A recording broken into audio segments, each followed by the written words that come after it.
FORCE DALEK made this video about, well, apparently it was about 2 hours ago of the moment this reaction video was made.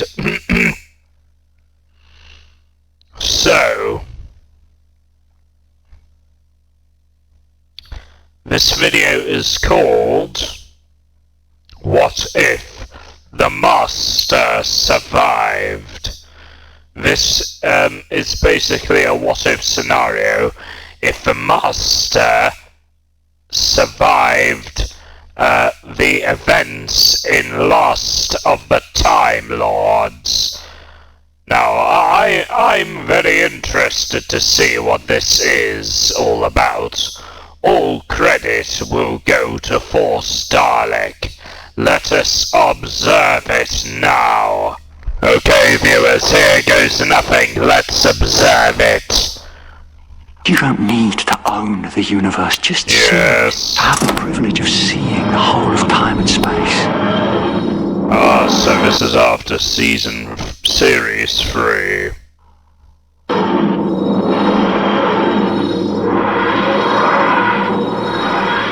That's ownership enough.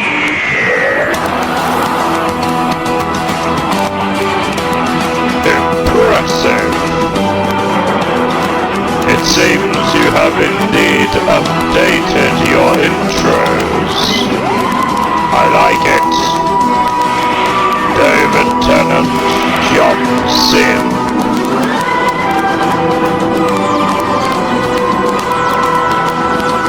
Just incredible. 4 knots, written by FORCE DALEK. Let's have a look at this.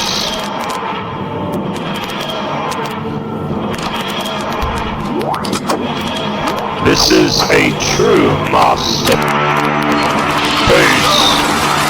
Emergency, the Titanic has crashed.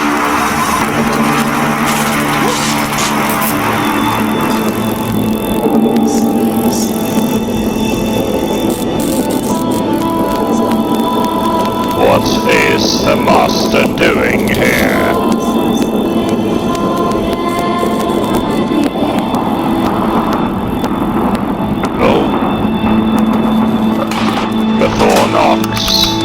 That thing in his head.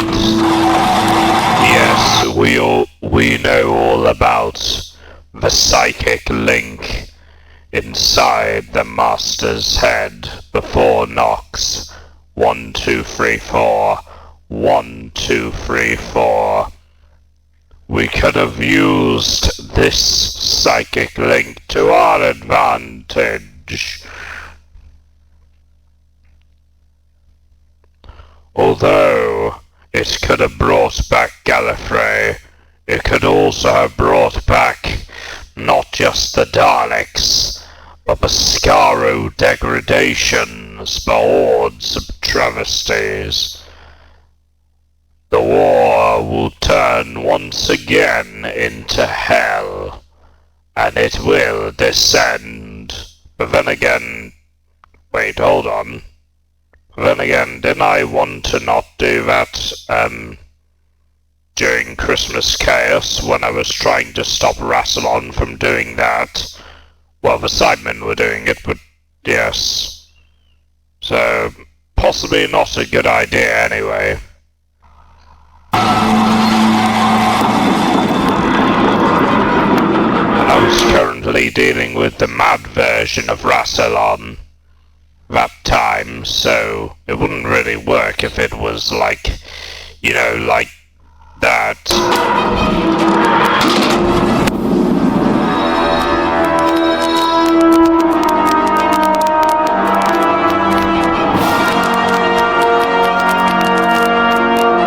As the Titanic Dalek crashes into the TARDIS, the integral structure of the box is temporarily damaged. Little does the Doctor know, deep within the coral core of his ghost monument, his ultimate rival, his ultimate friend, has been unintentionally released. As the HADs kick in and the TARDIS heads for Earth, the Doctor makes his way through the kinda like the Doctor Who movie with Eric Roberts.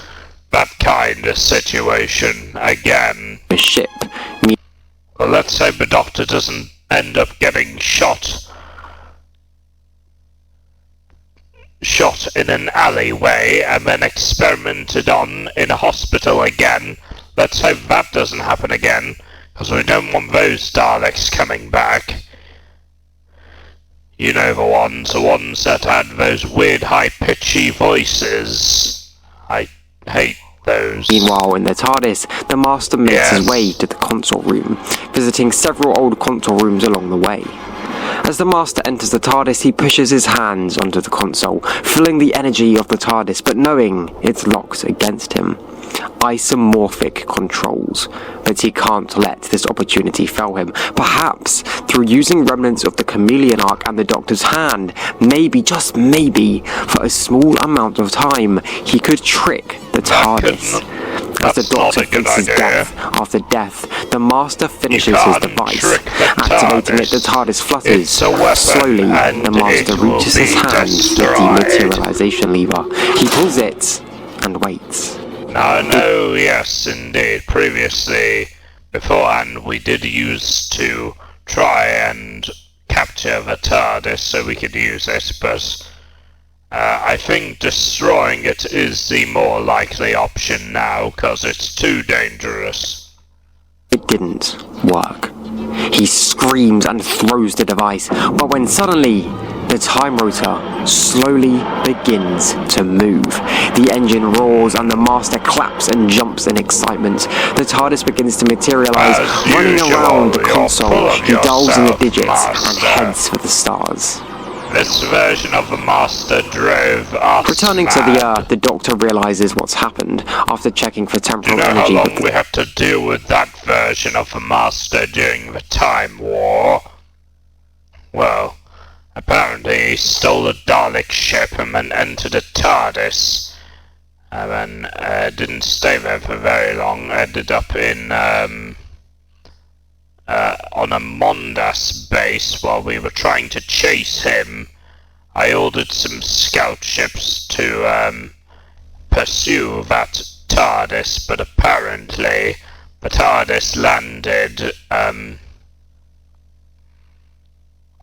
a Mondasian base which was outside of our scope and was unable to be breached via the time lock, because it is a fixed point, and, you know, the whole World Enough Time Dr. Hall's events take place.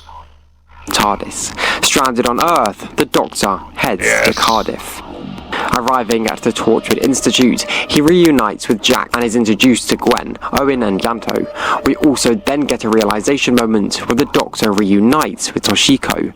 He realizes that all this time, it was her who was helping him with the space pig.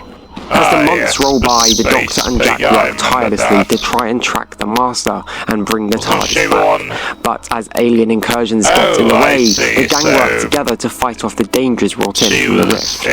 With the new weight loss company Adipose Industries looking rather suspicious, however, the Doctor heads to the office alongside Owen. His medical knowledge will come in handy after all.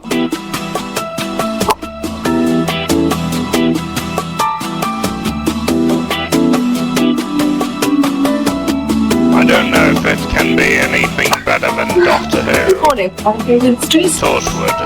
the series. All we know as Gwen and Yonto, so that's cool. Donna Noble, Health and Safety. John Smith, Health and Safety. Good morning, I represent Adipose Industries. Good morning, I represent Adipose Industries. Good morning, I represent Adipose Industries. Good morning, I represent Adipose Industries. Well, yeah, the Doctor, I presume he Course of pills with special price of £45. Mr. Harper? Yeah. We deliver within 3 working days, registered post. Don't mind me. Box comes with 21 days worth of pills, a full information pack, and our special free gift, an Adipose Industries pendant. It's made of 18 karat gold and it's yours for free. I see. This will give us everything on his hard drive, including encrypted files. I can establish a routing protocol. He does on this computer from now on, we'll know about it. I'll just need to keep this for testing, and I just need a list of your customers. Could you print it off? Wasn't Gwen Cooper related to an old Cardiff family? It's something to do with the Guelph or something.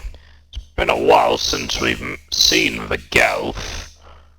I think for the last time, I think we eradicated the whole species.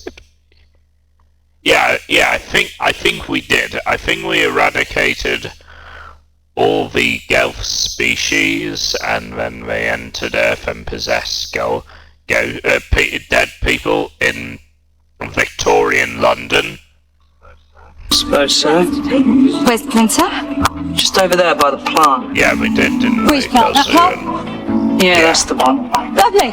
That's the printer there. By the plant, yeah. Brilliant. Does it need a code? Last place I worked, printer needed a code. No, I can do it from here. Has it got paper? Yeah, Jimbo keeps it stocked. Excuse me, everyone. If I could have your attention. Owen? You're clear. On average, you're each selling 40 adipose packs per day. It's not enough. I want 100 sales per person per day. And if not, you'll be replaced. Because if anyone's good at trimming the fat, it's me. Now, back to it. Yes. As the two infiltrate Adipose Industries, eventually the Doctor also... Well, yes. The Adipose breeding planet. I remember that. I think Matron Caphelia, I think we paid her off to ship all the Adipose breeding planet, all the Adipose on that nursery to a distant planet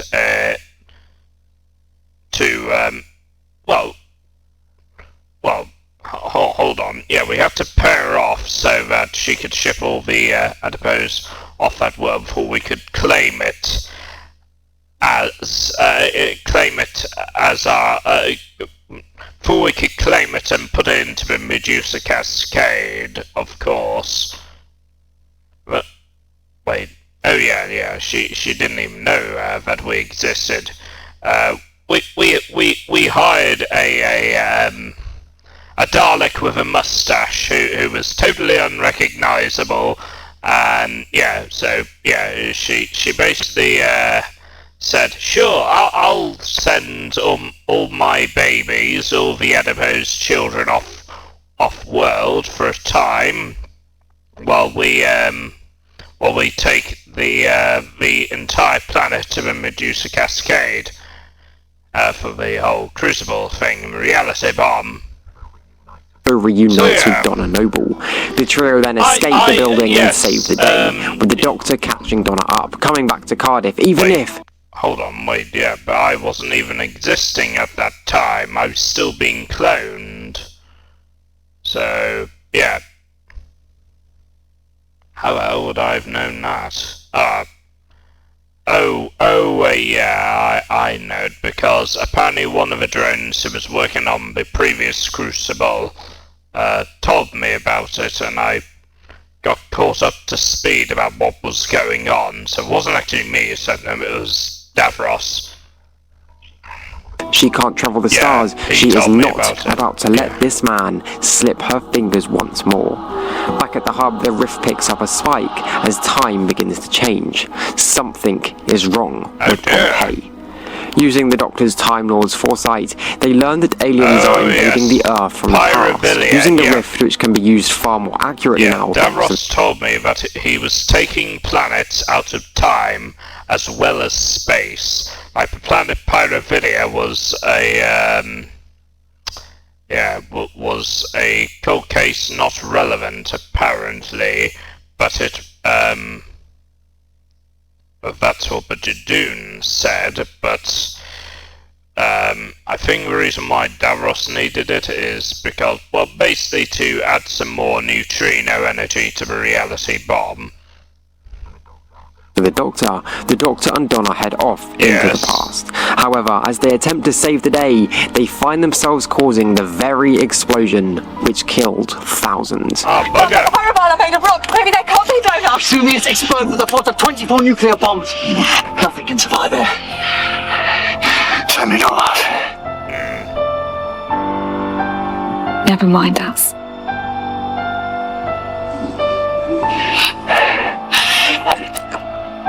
Push this lever and it's over. Do you have the right? 20,000 people.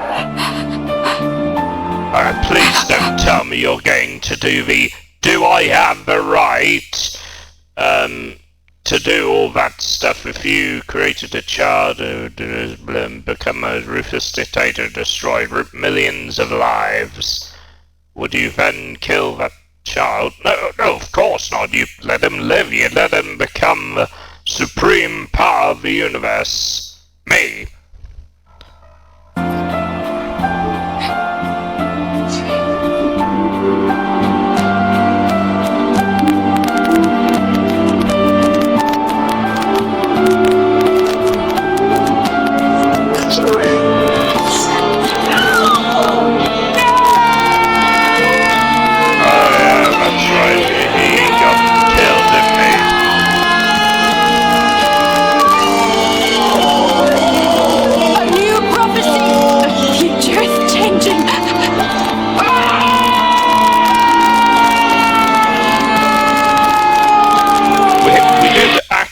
Create a Skaro base on the planet of Pyrovilia to, well, essentially collect more resources, and that the Pyrovilians are okay with us. They aren't going to go in. They aren't going to rebel and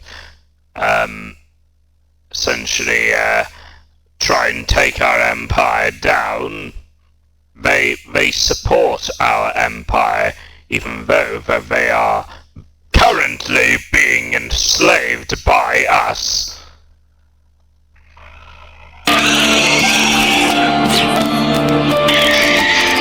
Well, there goes the neighborhood and Vesuvius himself. I do actually intend on actually going to Vesuvius one time. If you guys have ever been on a holiday to Vesuvius, please tell me in the comments below. I'd really like to know what it's like. I assume it's very historical. Got a lot of like memorable and like horrific moments that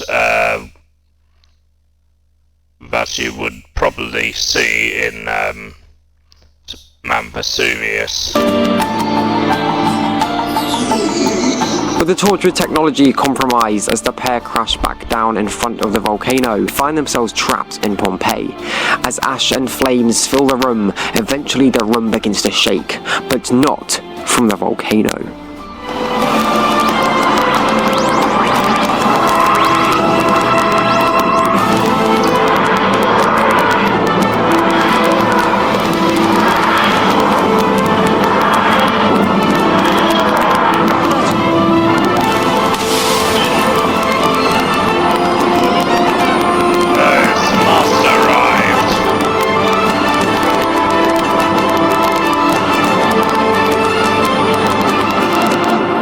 Saving the family, the Doctor and Donna are left alone in the TARDIS with the Master. The Doctor notices a change in him. He doesn't say anything, just slips a little device onto one of the pillars, allowing them to track the TARDIS if the Master runs again. The Master speaks. I just couldn't. Then the Doctor replies. How long? How long's it been? The Master replies, saying it's only been an hour. Only an hour had passed from the Master since the Titanic. As the Master sits on the TARDIS chair, the Doctor takes the TARDIS back to Torchwood. Jack reunites with the Master temporarily, and the Doctor asks Jack to take Donna home. She doesn't want to, but he promises he'll be back for her. The TARDIS takes off and Donna returns home, and the Doctor and the Master are left to talk alone. The Master explains how he had so many ideas, so many plans to kill, to butcher, and to rule, but he couldn't. He went to Mondas, Telos, several Earth-like planets with weak-minded humans, but no, he couldn't do it. Each time, he couldn't even bring himself to open the TARDIS doors. So he went to Skaro. Opening the doors and looking out at the charred and bared land, he saw what had happened in the final days of the Time War. If this was Skaro, imagine Gallifrey. Everyone he knew. In case you're wondering, viewers, yes, Skaro's back to normal. It's not destroyed. Everything is working perfectly now. Well, of course it is, because you've seen it in videos. So he counted. He counted every child that would have been butchered on Gallifrey that day, and now he can't. Now the fun's gone. How can he do anything even remotely similar now? Now he's seen... The Master jokes about being put back in his cell. The Doctor takes a hard look, evidently thinking deeply. He reaches into his jacket pocket, taking out a TARDIS key and handing it to the Master. The Master looks up, shocked and confused, sad yet happy. The Doctor and the Master are in the TARDIS when suddenly the phone rings and Martha calls. Yes. The Doctor exits the TARDIS hugging Martha, but when Martha looks behind the Doctor, she sees the Master. A very bitter moment is shared, the Master looking guilty, yet still slightly proud at his past work. However, keeping professional, Martha takes the Doctor and the Master through the building. The episode plays out the same, and the Doctor heads to Donna's house at the climax of Part 1. The only major change here is where the Master offers himself to go up instead of the Doctor, but he is saved by Luke Rattigan, which the Doctor heavily tried to stop, but ultimately failed. The Master, the Doctor, Donna and Martha then had the Doctor's daughter take place, except this time Jenny came from the Master's DNA.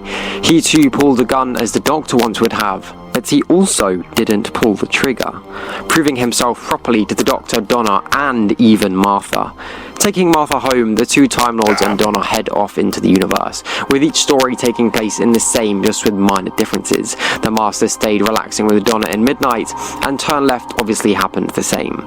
However, this time, as the Earth was stolen, there were now two Time Lords trapped in the TARDIS with Donna. The stolen Earth occurred identically the same. Well, nearly. As the Doctor ran to Rose, the Master spotted the Dalek and used his legs as a screwdriver to disrupt its eye stalk, meaning it missed its fire, shooting no one. As Jack materialized, Jack, Donna, Rose, the Doctor, and the Master entered the TARDIS, which was then taken on board the Crucible by the Daleks. As the Master waited inside, composing himself, after all, it was the Daleks that gave him this change of self, meaning his anger was now at an ultimate high. He doesn't know what he might do, but by delaying meeting the Supreme, the Daleks dump the TARDIS into the heart of the Crucible. Naturally, the Master does what the Meta-Crisis Doctor does and saves the TARDIS. Heading back to save the day, the episode continues as normal, again with some minor changes. The specials then occur, but with the Doctor, Donna, Rose, and the Master all being one big TARDIS team, arriving in the events of the end of time. Through different means, Rassilon manages to bring back Gallifrey, with the Master and the Doctor teaming up to stop them. The bridge is broken, but with Rose and Donna in the radiation cages, the pair knock 4 times, and destiny is set. The Master and the Doctor both have to sacrifice their lives.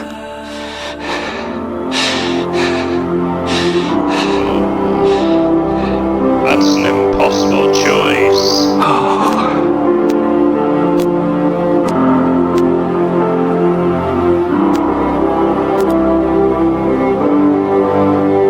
Lived too long.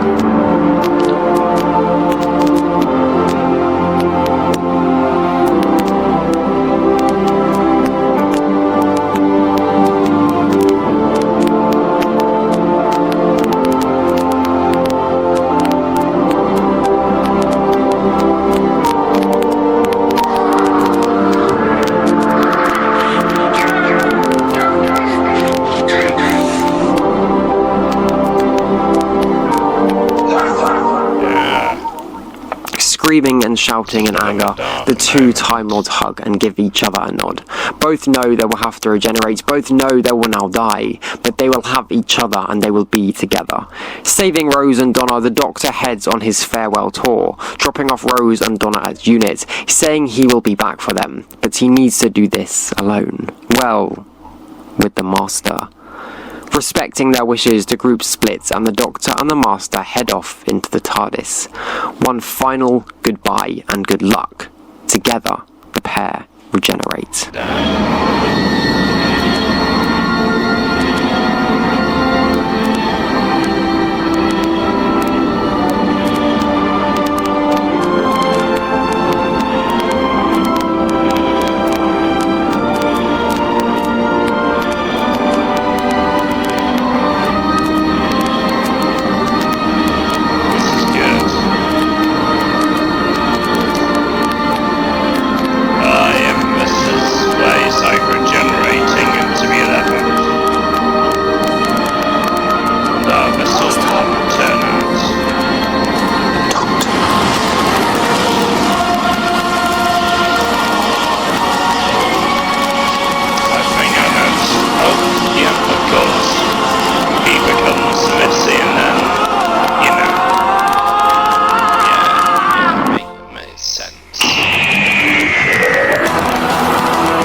Good. That was really good. Thank you, FORCE DALEK. You should do more of these. I recommend making a what if the Dalek Emperor survived parting of ways to kind of show my, I wouldn't say show my how we got here, essentially. Yeah, how we got to this point in the timeline, 2024, with me uploading videos. Yeah, I want something like that. Anyway, my fellow subjects, if you enjoyed this, see you all in the next video then, viewers. Farewell. Thanks all for the enjoyable video today. Don't forget to click below to subscribe to the official Dalek Empire, or you will be exterminated.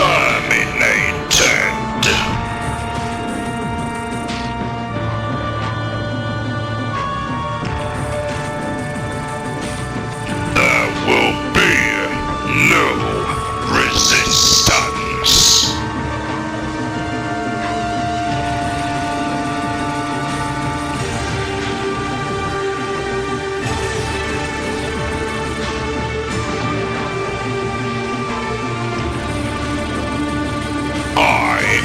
The God of all